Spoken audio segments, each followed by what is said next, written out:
السلام عليكم ورحمة الله وبركاته. أهلا وسهلا بكم حبايبنا في درس جديد من دروس إينو أرت. أنا هاني إينو وبكمل معاكم مجموعة اللوميوم من البداية حتى الاحتراف بالعربي.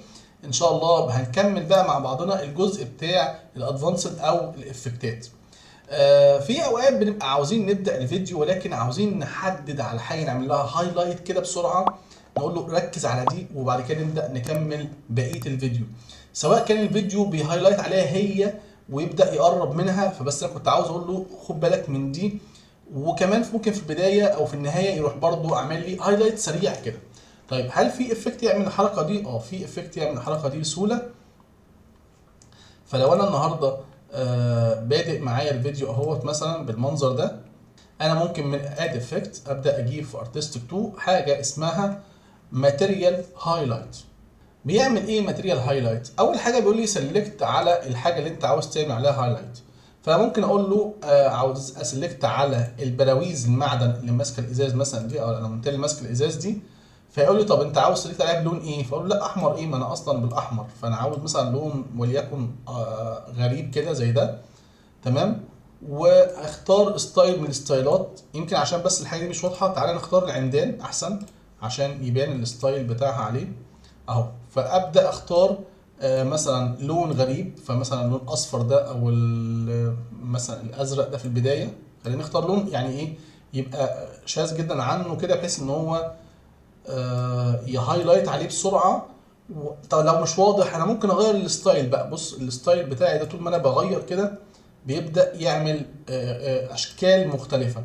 طيب فرضنا ان احنا عملنا الهايلايت بالمنظر ده اهوت، مثلا الشكل ده بيتعمل في وقت سريع جدا. شفت في اول الفيديو بس بص هايلايت سريع كده، يعني الفيديو بيبقى بادئ عليه ولما بينتهي بيروح عامل هايلايت عليه برضه. تمام، يعني بص ده بيبقى في نهايه الفيديو، وبص في بداية قبل نهايه الفيديو بص عمل هايلايت سريع كده.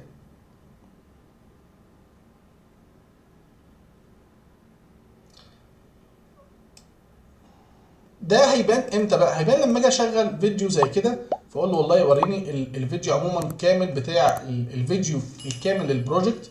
فيقول لي انا كنت في البدايه برندر بالمنظر ده. خلينا نزق الحاجات دي شويه كده او نمسحها، اصلا مش فارقه معانا.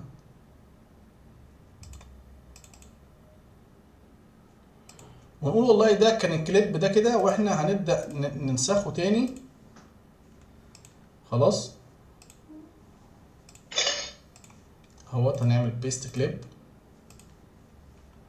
ولكن في الكليب ده هنبدا نعمل هايلايت. سوري، في الماتيريال هايلايت هنبدا نعمل هايلايت على الازاز. تمام. وممكن بقى احنا وقتها نبدا نقول له طب وريني بقى الافكت الكامل كده، يعني نخلي برضو الواننا هنا في الهايلايت تكون. هو الازاز كان لونه ايه اصلا؟ يا سيدي خليها لون الازرق ده. تعال بقى نشوف الافكتات كده عموما. فهو هنقول له ابدا بلاي، فعمل هايلايت على العمدان، واول ما يخلص اول كليب هيخش على الكليب الثاني وهيكون عامل هايلايت على الازاز. فهو زي ما قلت لك تاثير كده سريع بيتعمل على بدايه الفيديو، يروح عامل هايلايت على حاجه بسرعه كده زي لفت نظر سريع كده بحيث ان انت ايه تهايلايت عليها.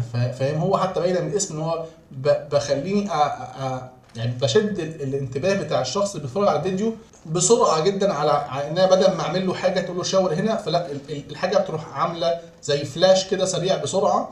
فاسمه هايلايت افكت. ده بيبدا يعمل بص تأثير سريع جدا يا دوب بس بيخليك تلاحظ ان كان في هنا حاجه. بص لما يجي يقلب على الفيديو التاني، خليني حتى اعكس لك الفيديو ده. يعني مثلا الفيديو ده بدل ما كان جاي من هنا لا تعالى خلينا ناخد دي نحطها هنا ونمسح دي خالص، فيبقى الفيديو رايح جاي. يعني ايه؟ يعني الكليب ده كده لما تيجي تمشي كده عمل هايلايت، ولما يروح للنهايه هيعمل هايلايت بقى على الازاز ويبدا يرجع تاني ويبدا يكمل. اذا انا ممكن اعمل مجموعه كليبات كتيره، وكل مره داخل على حاجه اروح انا عامل هايلايت عليها وابدا اقرب، هايلايت على مش عارف ايه وابدا اقرب، اخش على الباب هايلايت عليه وابدا اقرب. فهو هايلايت بسرعه كده بيخليك ايه، بص على دي، بص على دي، بص على دي. فاهم قصدي؟ عموما ده افكت قلناه عشان نبقى كملنا بقيه المجموعه. لو ليه استخدام عندك هتبدا تستخدمه، ملوش استخدام ولا كانك سمعت الدرس ده. اشوفكم على خير الدرس اللي جاي. السلام عليكم ورحمه الله وبركاته.